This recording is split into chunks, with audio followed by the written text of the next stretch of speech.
I mean, like billions and billions of stars. We don't have a clue how any one of them could form by chance. And yet, obviously, they're here. So, the second law of thermodynamics, the Christian would predict that God created a universe, and we'll see things falling apart. The universe is winding down, okay? It's not getting better. And stars are blowing up. It's called a nova or a supernova if it's a big one. So yeah, we're losing things. And eventually the universe will experience what's called a heat death. Everything will be uniformly cold. And right now they look out in space and see this 3 degree Kelvin, minus 270 centigrade or minus 452.7, whatever it is, Fahrenheit. It's a universal temperature out there. It seems to be the same everywhere. And it seems to be this background noise, this radiation. Okay, that appears to be true. What does it prove? Oh, that proves the Big Bang. Oh, it doesn't prove the Big Bang. It doesn't prove the Big Bang at all. Nobody's for sure what's causing that. We are seeing stars appear to be drifting away, like the red shift, okay? There's not much question there's a red shift. The assumption is that maybe it's caused by the Doppler effect, but actually nobody knows what's causing the red shift. Even if it's true that it is stars drifting away or moving away, that would still beg the question of where did the energy come from to propel this thing? Where did the star itself come from? And I don't think we can prove positively that the redshift is proof of either great distances or that that stars are moving away. They get the same thing with parallel motion or perpendicular motion to your line of sight. This guy said there was an early sign that redshifts indicate distance of galaxies. For quasars, however, the diagram shows a wide scatter in apparent brightness at every redshift. In fact, there is little correlation of brightness to redshift at all. Either quasars come in an extremely wide range of intrinsic luminosities, as most people believe, or their redshifts do not indicate distance. Sky and Telescope magazine 10 years ago. Thus, for us, the only conclusion can be drawn is that at least some quasars are relatively nearby, and a large fraction of their redshift is due to something other than expansion of the universe. Some people think redshift is for the Doppler effect from stars leaving. Maybe so. If it is, that's still an example of the second law.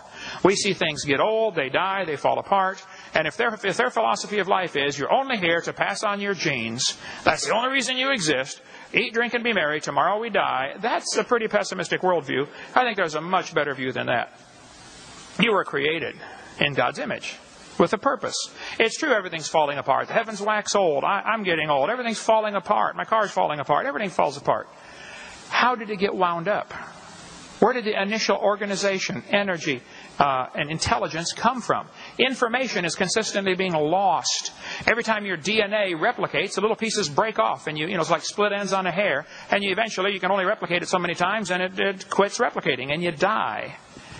If we are a copy off of a copy, off of a copy, off of a copy, off of a copy, off of a copy, off of a copy, off of a copy of Adam, it's amazing we can even stand here and talk about it.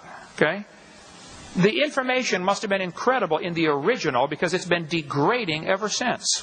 That's the second law of thermodynamics. Everything is degrading. This building is degrading. If you don't have people constantly maintain this building, it will fall apart. The entire highway system in America will fall completely apart if we don't keep maintaining it. Every building on this planet will fall down into a pile of rubble if somebody doesn't keep fixing it. And even then, if they try desperately to keep fixing it, at some point it's still going to fall down. It's inevitable. That's the second law. So if you think that evolution can overcome that second law, I would like to understand how. Okay, the second law tells us everything's falling apart. Therefore, obviously, there must have been a beginning. I can answer that in 10 words. In the beginning, God created the heaven and the earth. That's a logical answer for me. You can have the rest of my time. All right.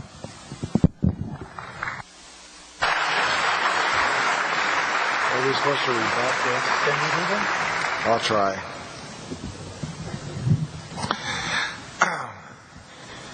That's a mouthful, to say the least. First of all, the laws of thermodynamics are commonly called the laws of thermodynamics. People like to talk about the second law. Albert Einstein has said that the laws of thermodynamics are the only laws that will stand and never be overthrown forever. Stephen Hawking, a person who is believed to be one of the brightest men on the planet, has used the second law of thermodynamics to show the mechanism by which black holes have worked, which, I think that's rather amazing. The opponent is saying truly diversity is a measure of the second law of thermodynamics, but let's don't badmouth it too muchly, because as the universe, as it exists, as we know it, it's the only one that can exist for us to exist to follow these particular principles. So therefore, I'm very reluctant to say this is something that we want to have to ask God to overthrow that. It seems to be the very thing that will make it possible for things to exist. Energy and how it got together, I don't know. But the fact that it is in a concentrated form that can go to a less deformed kind of, less concentrated form, and we can utilize when things go from hot places to cold places, and we did that when we drove our automobiles here today. You did this, you're driving around with an automobile that's 8,000 degrees Fahrenheit inside of that engine with the burning of gasoline. But, you don't have to have that inside of the car. Of course, you're surrounded by the 40 degrees or 50 degrees temperatures that you're driving through the atmosphere. The laws of thermodynamics are much misunderstood. I can look out across the class or the students here, and many of them are my students. And I can probably confess to the confusion that exists in thermodynamics. I probably contribute a great contribution to adding to that confusion. But what we have heard today are, and I've got to. I like to use colorful language, so I'm very careful, and I'm told I can't do that here. But I'm going to have to leave it with this, that I'm certainly glad I don't have to step in something. Thank you. This question will be posed to your table. Evolutionary theory predicts that mankind will continue to evolve. How long, in your estimation, will it take for a distinct new species of humans to emerge? In other words, how long will it take for there to be two or more incompatible species of humans? And let me add something to that. Where do you foresee this going, the evolution of humans? I can tell you one thing. We'll never have a war because there's been a disagreement on science. What we will have is people advancing because we've learned how to live with each other. If we don't do that, we're not going to advance at all. We have certain things that are going to take place with every species.